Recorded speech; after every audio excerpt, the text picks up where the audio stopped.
I'm Dale Smith for Looney Politics, and this week is going to be the throne speech. What is that going to mean? Well, we need to remember that a throne speech is really just a high-level kind of exploration of what the government's main agenda is. It's not going to be very granular, it's not going to have a lot of detail, and those are things that end up being reserved for a budget. So that's one of the things we need to consider right off the start. This is going to be just big picture, 40,000 feet. Any of the details for this stuff will wind up coming in a budget either later this fall or in the spring, depending on how the government wants to work this. Because this is going to be a high-level document, you can expect to find a lot of the government's branding involved in terms of any slogans or catchphrases that they're going to try and make part of their new agenda. So we're going to hear a lot of Build Back Better, inclusive green recovery, things like that. And we may also get some new insertions from Julie Payette about the space-time continuum in there as well, like we saw the last time.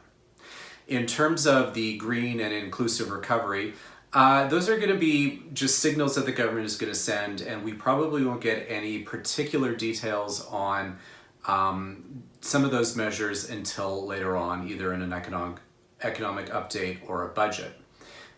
In terms of inclusive recovery, that's going to mean a lot of things like childcare.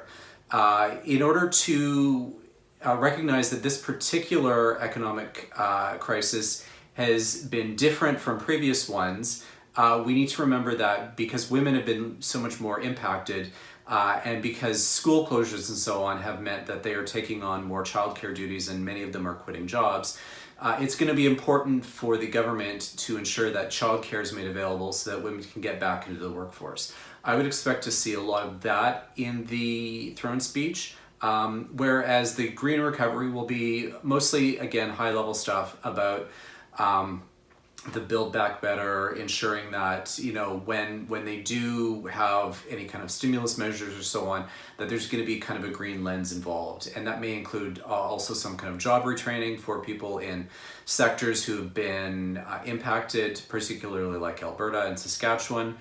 So I would expect a few signals there, but not a lot of specifics.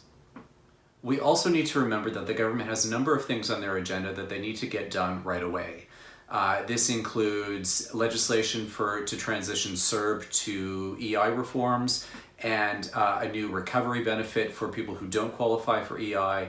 That's going to mean also there is a bill on assisted dying that needs to go through because of a court decision that should have happened a year ago. They also have priority legislation on CBSA oversight and on conversion therapy. So these are things that they're also going to need to take care of as soon as possible in the fall, because those are all things that need to happen as soon as they can get to it.